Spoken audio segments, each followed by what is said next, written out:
This is American History, Monday, January the 25th. So the United States has defeated the Spanish in the Spanish-American War. The Treaty of Paris of 1899 is signed by both sides. It says that Cuba will become a free and independent country. It says that Puerto Rico in the Atlantic, Guam in the Pacific, and the Virgin Islands in the Atlantic will become U.S. territories. These will become future coaling stations. In a rather unexpected and controversial move, the United States agrees to pay Spain $20 million and to receive the Philippine Islands. Now, the way it works is the U.S. Senate has to vote on any treaty, and it has to be 2/3 majority.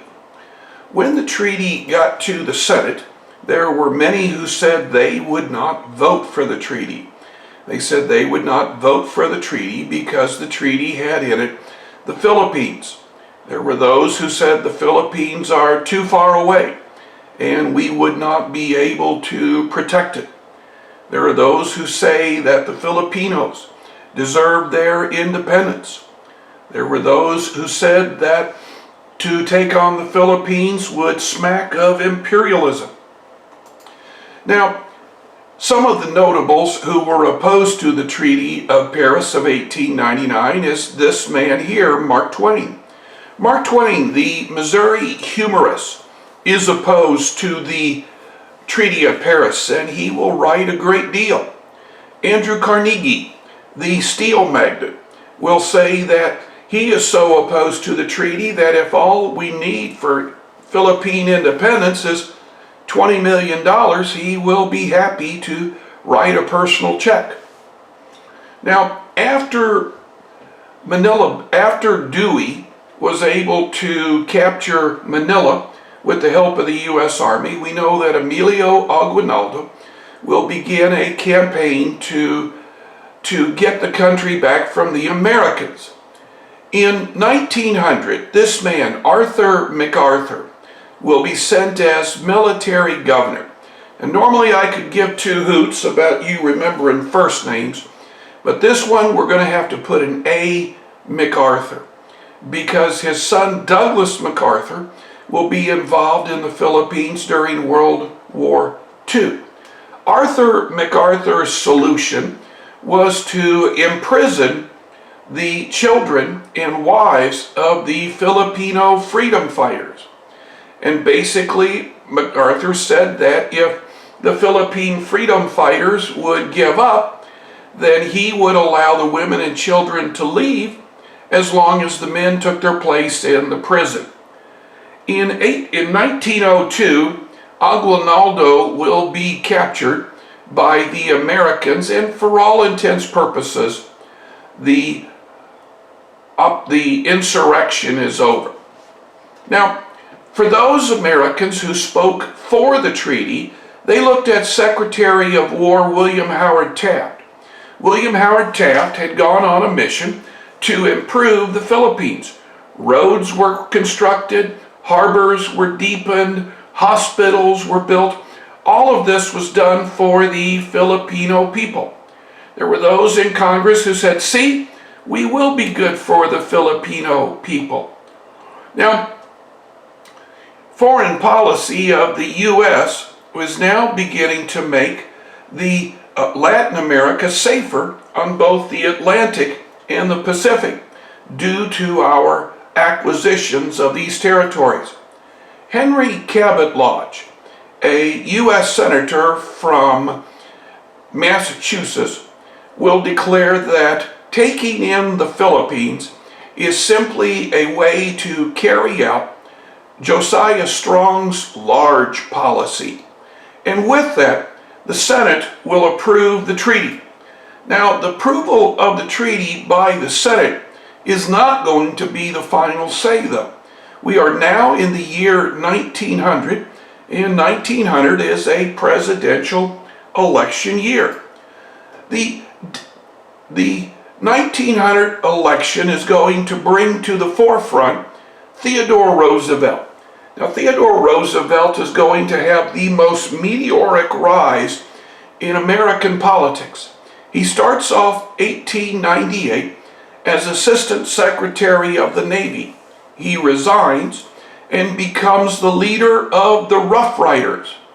He resigns that post when they come back to the United States and runs and wins the governorship of New York.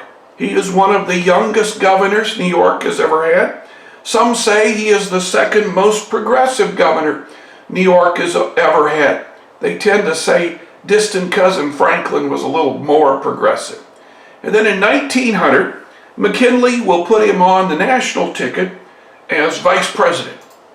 The Democrats are going to turn to William Jennings Bryan.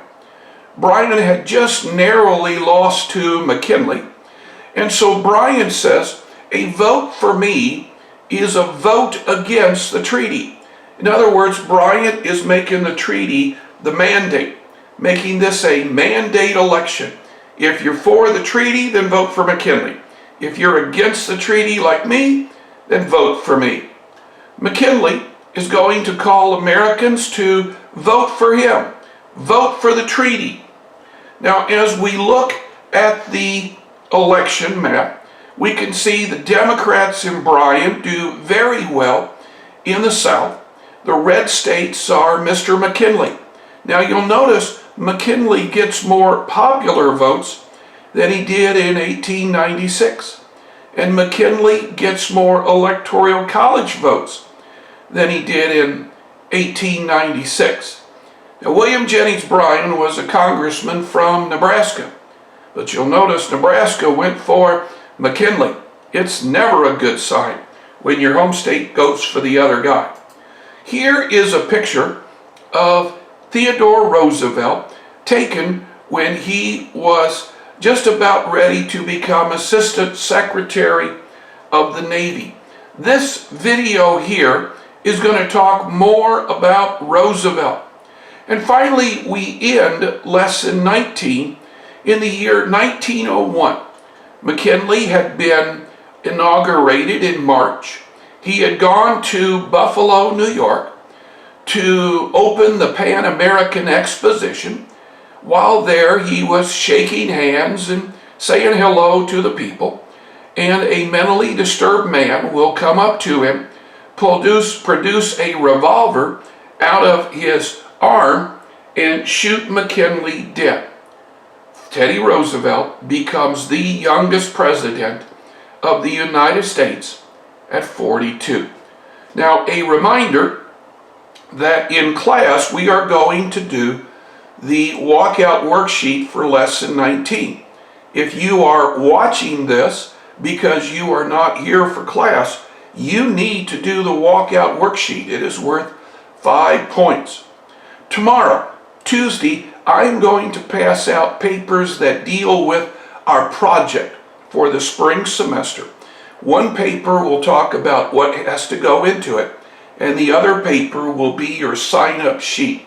It has definite dates for you to sign up and definite dates when it is due.